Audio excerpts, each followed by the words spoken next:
You know, there has been a lot said about big tech censorship of what transpired around the origins of the COVID-19 virus and where this came from, how it moved to a pandemic.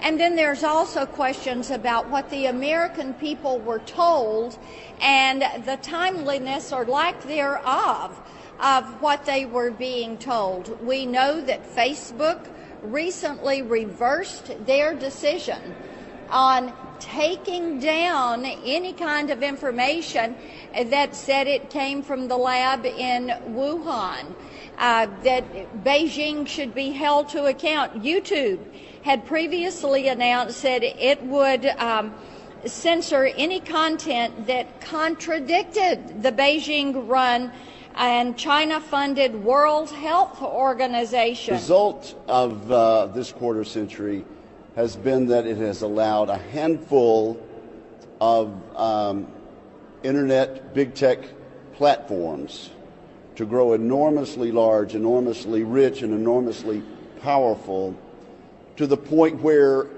they decide what is the news. They decide what information the public is going to get and what information is going to be blocked. And it's not just the Wuhan virus, which is an outrage, as my colleagues have just described.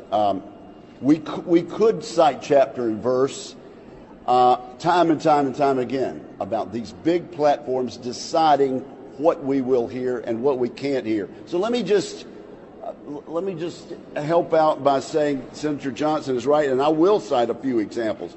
Google threatened to cut off several conservative websites, including The Federalist. How do they have the power to do that?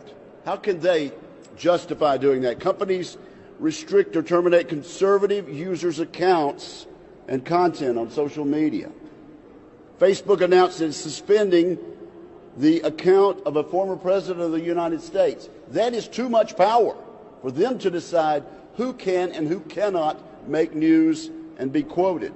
Twitter moved to censor any coronavirus coverage that they thought, in their judgment, might cause widespread panic. How does a multi-rich, powerful internet platform get to make that decision? And I could go on and on and on. That's why I've joined with senators like Senator Blackburn in trying to correct the Section 230 gaps, but also why I'm introducing legislation to make it clear that these large internet tech platforms cannot discriminate. You know, I was shocked as I went back and reviewed some of the letters that were written, but really what rose my suspicion was somewhere back in January of 2020. And the Chinese were saying that there was no person-to-person transmission. The WTO agreed, and the CDC didn't stand up to them. And that led for me to have a phone call with the CDC. And all the national journalists were reporting that the United States scientists were investigating this new novel virus. And when I talked to the CDC, they said, well, we've got scientists in Beijing, but they're thousands of miles from Wuhan, so we really don't have anything to tell you.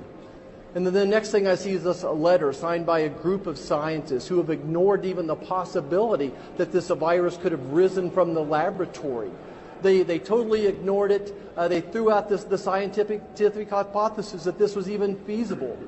And then come to find out most of those scientists, if not all of them, were receiving some type of funding then and in the future from the NIH, and our CDC sat there and nodded their head in agreement. And then national journalists, big tech companies, they worked together to suppress this story. They worked together to censor those of us who thought that this virus may have originated there.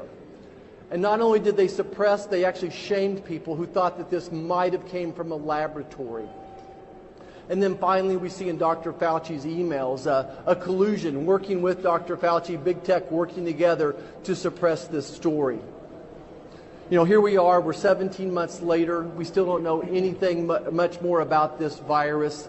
You know, I think that we have to hold the CCP accountable.